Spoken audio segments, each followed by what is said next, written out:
नमस्कार, मी शिवांगी शर्मा आणि आपण पाहत आहात तळोदा वृत्तांकन न्यूज। चला जाणून घेऊया आजच्या ताज्या बातम्या। संत रामपालजी महाराज गुरु आज्ञा विचारांचा तळोदा तालुक्यात प्रत्यय।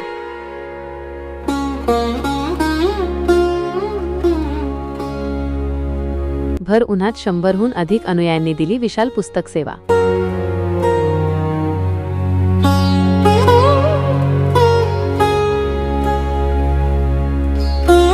नमस्कार प्रेक्षक हो, संत कबीरदासजी म्हणतात, गुरु आज्ञा आवै गुरु आज्ञा जाय, कहे कबीर सो संत जन अमृत का फल पाय। अर्थात ज्याचे प्रत्येक पाऊल गुरूंच्या आज्ञेने पडते आणि जे गुरूंच्या आदेशालाच आपले जीवन मानतात त्यांनाच खऱ्या आनंदाचे अमृतफळ मिळते। याच कबीरवाणीचा आणि संत रामपालजी महाराजांच्या विचारांचा जिवंत प्रत्यय नुकताच तळोदा तालुक्यात पाहायला मिळाला। संपूर्ण देशभरात सुरू असलेल्या विशाल पुस्तक सेवा मोहिमेअंतर्गत तळोदा तालुक्यातील 96 गावांमध्ये एकाच वेळी हे ज्ञानदानाचे पवित्र कार्य राबवण्यात आले। 15 मे 2026 पासून सुरू झालेल्या या मोहिमेची सांगता मे 25 रोजी सायंकाळी 6 वाजता झाली।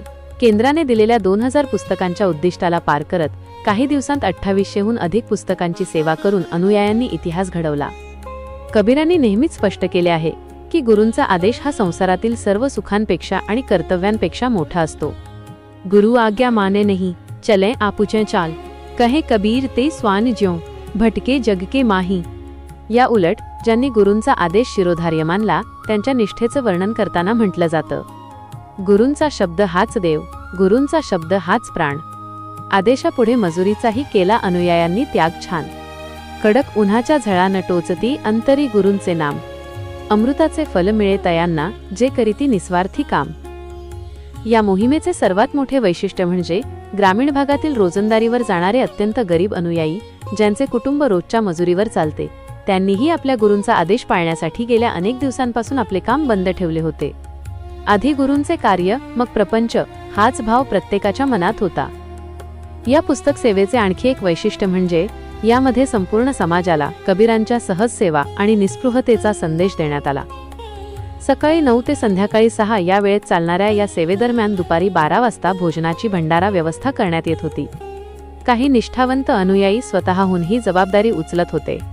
संपूर्ण तालुक्यात एवढी मोठी सेवा होऊनही कुणाकडूनही 1 रुपयाचीही वर्गणी किंवा देणगी घेण्यात आली नाही।